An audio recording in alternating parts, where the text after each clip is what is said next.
உள்ள என்ன நடந்துக்கிட்டுன்னு எங்களுக்கு தெரியும். எங்களுக்கு ஆள் சிபிஐக்குள்ளே ஆள் வச்சுருக்குறாங்க. கொண்டு போய் எதுவுமே கேட்கல, ஒரு இடத்துல உட்கார வச்சுட்டாங்க. இன்னைக்கு பூரா எந்த கேள்வி கேட்க மாட்டாங்க, எல்லாம் கேட்டுக்கிட்டு விசாரணையே அங்கே நடக்காது. 50 கொஸ்டின் எழுதியிருப்பாங்க. 50 கொஸ்டின் ஆன்சர் எல்லாம் வாங்கி வச்சுட்டு இவர்கிட்ட இன்னொரு நோட்டு வேணுமான்னு கேட்பாங்க. இவர் விவரமான ஆளாக இருந்தால் நான் கூட்டணியில் வருகிறேன் அப்படின்னா அப்படியே முடிச்சுட்டு ராஜ மரியாதையோட கொண்டாந்து இறக்கிடுவாங்க. அப்புறம் கேள்றா தம்பி, பாட்டுக்கு எனக்கு அண்ணன் திருறீங்க, என்னமோ டைலாக் எல்லாம் வர போறேன்டான்ற அப்படிலாம் இல்ல. நாங்க முடிவு பண்ணாதான் எப்ப வெயிட்டிங் ஆகுது, எப்ப கம்மிங் ஆகுது, எப்ப ஸ்லிப்பிங் ஆகுது எல்லாமே. அவங்க கொடுக்குற ஃபைலை கண்டுக்கிறாம, பேப்பரை கண்டுக்கிறாம, கையெழுத்து போடாம பார்த்தா பார்த்துக்கும்டா, எங்க மேல எந்த தப்பும் இல்லடா என்ன பண்ணிருந்தா 3 நாள் என்கொயரி பண்ணுவாங்க. 4வது நாள் அவர் தமிழ்நாட்டுக்கு வர மாட்டார். நேரே போய் திகாரில் போய் நீ உட்கார வைக்கணும். இப்போது புதிய அறிமுகம் ஆச்சி ஹோட்டல் சாம்பார் 50 கிராம் ரூபாய் 20 மட்டுமே. உலக தமிழர்களுக்கு வணக்கம். இது கிங் டிவி. இன்றைய நிகழ்வில் நம்மோடு பிசிகாவிலிருந்து இளம் சிறுத்தைகள் எழுச்சி பாசறையின் மாநில செயலாளர் திரு சங்க தமிழன் அவர்கள் நிகழ்வில் இணைகிறார். வணக்கம் தோழர். வணக்கம். எப்படி தோழர் இருக்கீங்க? நல்லா இருக்கிறேன். சிபிஐ விசாரணைக்கு சென்றிருக்கிறார் விஜய். பிரதானமான கேள்வி என்பது, சிபிஐ விசாரணை முறையாக நடைபெற்றால் என்ன நடக்கும்? முறையாக நடைபெறாது. தொடக்கமே நான் தான் சொல்றேன்ல. எதனால? ஏன் முறையாகவே நடைபெறாது? எதனால்? சிபிஐ என்பது அமித்ஷாவுடைய ஒரு அடியாள். இப்போ உள்ள என்ன நடந்துக்கிட்டுன்னு எங்களுக்கு தெரியும். எங்களுக்கு ஆள் சிபிஐக்குள்ளே ஆள் வச்சிருக்கிறான். விசிகா கொண்டு போய் எதுவுமே கேட்கல, ஒரு இடத்துல உட்கார வச்சுட்டாங்க விஜய. சரி, இது வந்து சைக்காலஜிக்கலாவே ஆளை வந்து பாதிப்பு உருவாக்குவது. எப்படி? எதுவுமே பேசல, உள்ள வந்து உட்காந்துரு அமைதியாரு. இன்னைக்கு பூரா எந்த கேள்வி கேட்க மாட்டாங்க, எல்லாம் கேட்டுக்கிறீங்க. வெளியில வந்தாலும் அதெல்லாம் தவறான செய்தி அத்தியமா இருக்கும் தவிர, உள்ள ஒரு டேபிள்ல உட்கார வச்சுருவாங்க அமைதியா. புதுசா இருக்கு. இதான் உண்மை பிரதர். எங்களுக்கு எல்லா விஷயமும் தெரியும். சரிங்களா? சிபிஐல அமைதியா உட்காந்து விசாரணை கேட்க ஆட்கள் எதுவுமே இல்லை. இப்போ டாக்குமெண்ட்ஸை கூட கொடு, ஒரு 50 கொஸ்டின் கொடுக்குறோம். 50 கொஸ்டினுக்கு எஸ்ஆ இருக்கணும், அவ்வளோதான். கொஸ்டின் கொடுத்துட்டாங்க, 50 கொஸ்டின் இப்போ கொடுத்துட்டு எஸ்ஆ இருக்கணும். நீயே எழுது. உனக்கு எழுத தெரியாதுன்னா கூட பிரச்சனை இல்லை, உனக்கு என்ன தெரியுமோ எழுதி கொடு.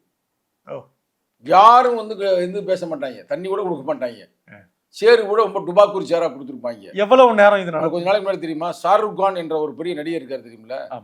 அவங்க பையன் வந்து ஒரு இதுல போதை வசத்துல மாட்டிக்கிட்டார். நான் இருக்கா, சிபிஐ விசாரணை பண்ணாங்க தெரியுமில்ல?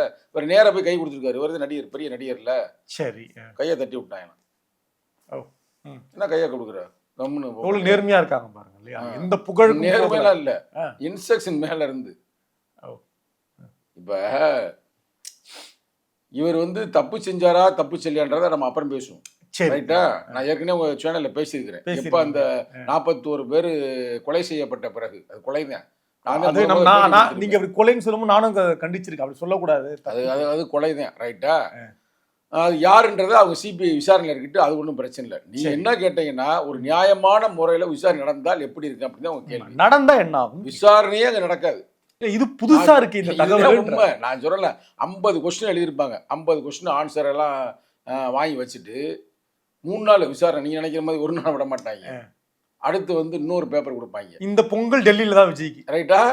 இல்ல அது எப்படியும் அது ஒன்றும் பிரச்சனை இல்லை. அது அவருக்கு இன்னைக்கே கூட முடிச்சிடலாம். அதுவும் அவருக்கு எளிதா இருக்குது.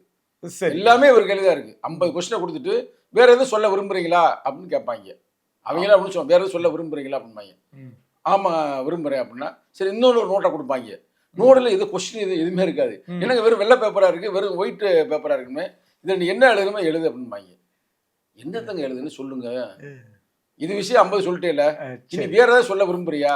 இது இல்லாம புதுசா ஏதாவது சிபிஐ அந்த என்கொயரி மெத்தட் இதாங்க. ஏதாவது சதி இருக்கா இதுல? நீங்க சொன்ன மாதிரி செந்தில் பாலாஜி சதி இருக்கா? 50 கொஸ்டினோட முடிஞ்சு போச்சுங்க பிரதர். அதோட முடிஞ்சிடுச்சு. 50 கொஸ்டினோட என்னன்றத வந்து எஸ்ஆர் நோ, அவ்வளவுதான், முடிச்சாச்சு. அதாவது நான் புரிதலுக்காக கேட்கிறேன்.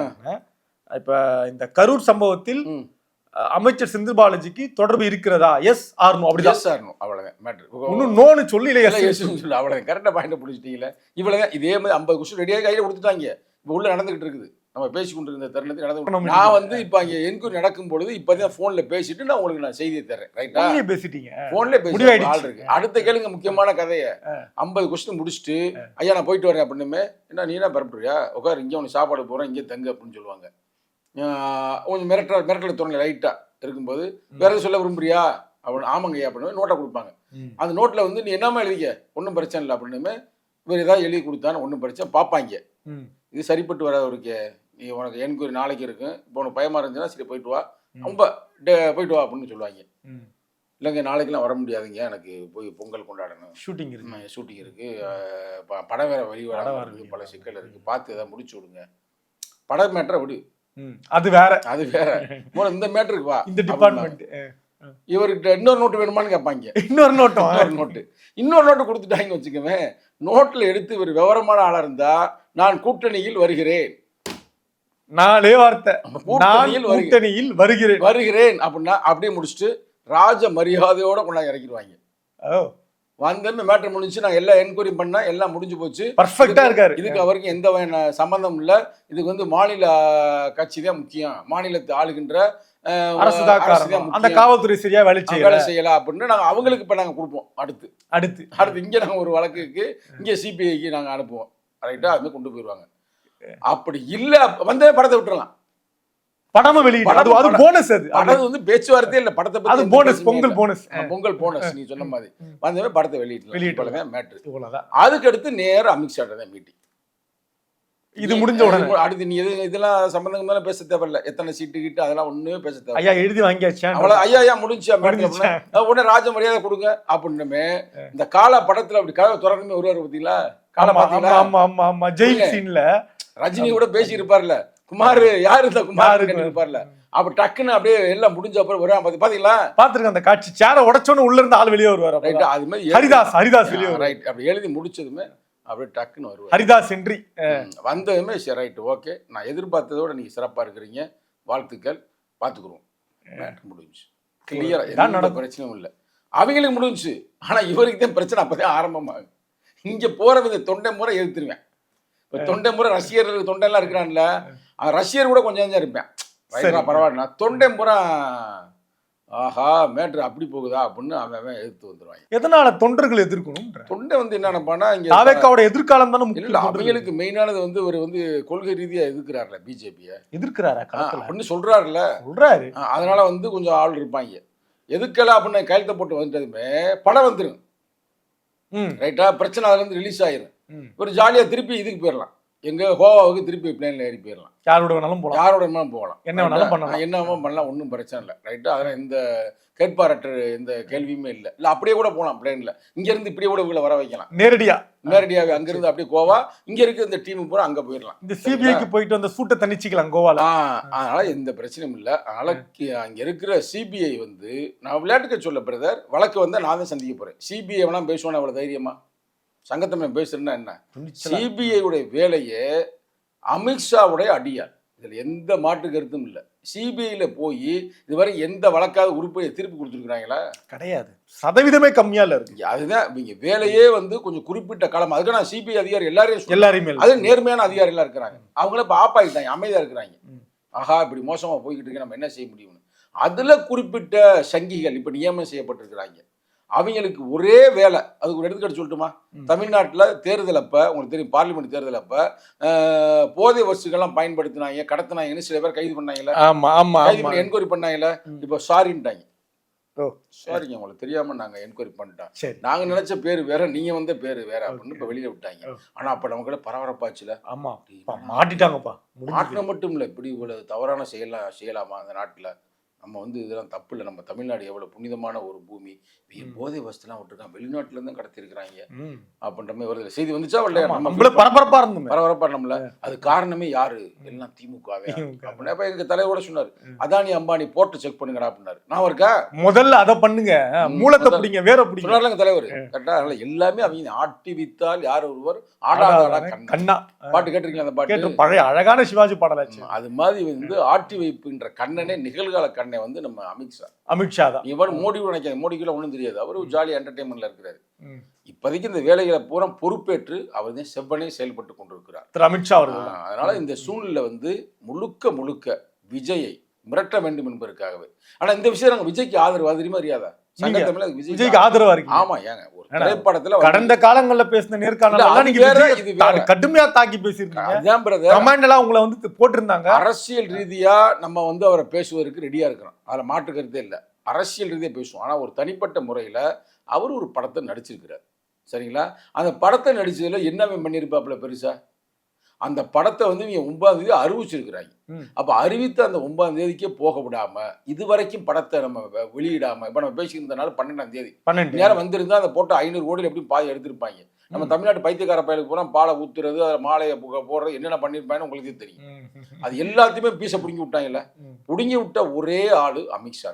இல்ல இல்ல மன்னிக்கணும், சமூக வலைத்தளங்கள்ல நம்ம இப்படி பேசணும்னா சமூக வலைத்தளங்கள்ல திமுக தான் காரணம், பராசக்தி வெளியீட்டுக்காக திமுக பண்ண சதினி தாவேக்கா தொண்டர்கள் எழுதி குவிக்கிறாங்க.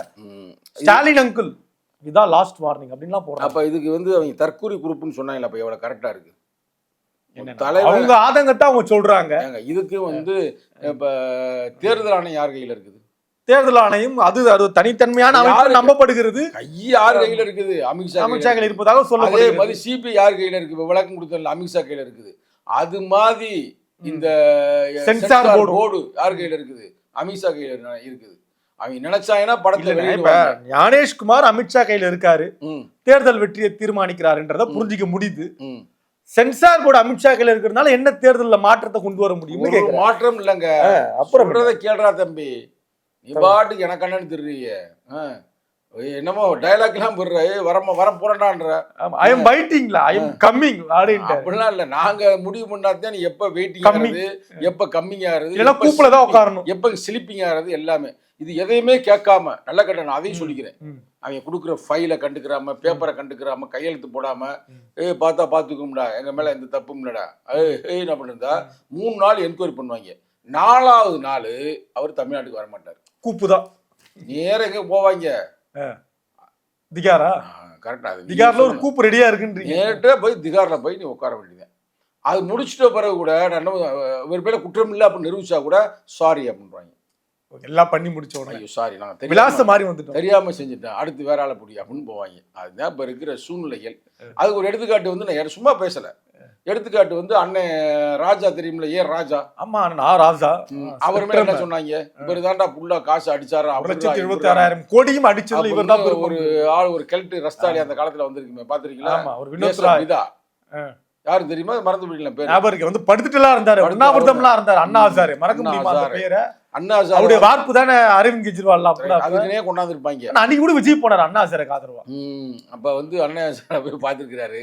அதனால வந்து இப்ப அந்த அண்ணா ஹசாரே அப்படிலாம் சொன்னாரு. யார நம்ம ராஜா அண்ணன் கடைசியில வந்து ராஜா விடுதலை பண்ணாங்களா? விடுதலை பண்ணிட்டாங்களே. என்ன சொன்னாங்க விடுதலை? அதை சொல்லுங்க. மெயினா ஆடிட்டர் சொன்ன கணக்கு பொருந்தவே இல்லை, ஆதாரம் சொல்ல ஆள் வரல, ஆதாரம் நான் சாட்சிகளுக்காக காத்திருந்தேன் நீதிபதி. சாரி, கதவை திறந்து காத்திருந்தேன் வரல, சாரி அவ்வளவு SORR சாரி சாரி முடிஞ்சு போச்சு, போயிட்டு வாங்க அப்படின்னு அனுப்பிட்டாங்க. அவர் இப்போ வந்துட்டு அவர் வாட்டி இப்போ வந்து MP ஆயிட்டாரு, மேட்டர் முடிஞ்சு போச்சுல.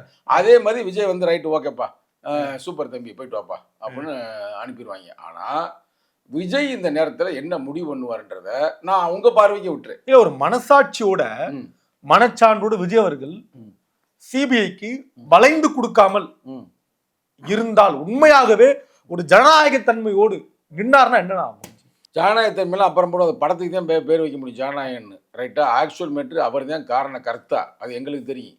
நாங்க அன்னைக்கே சொன்னமா சொல்லலையா? அன்னைக்கு சொன்னீங்க 1000 தான் இருந்தாலும் சங்கத்தமிழ்ல முத சொன்னது அந்த சாவுக்கு 41 பேர் சாவுக்கு முக்கியமான காரணமே யாருன்னா விஜய் தான்.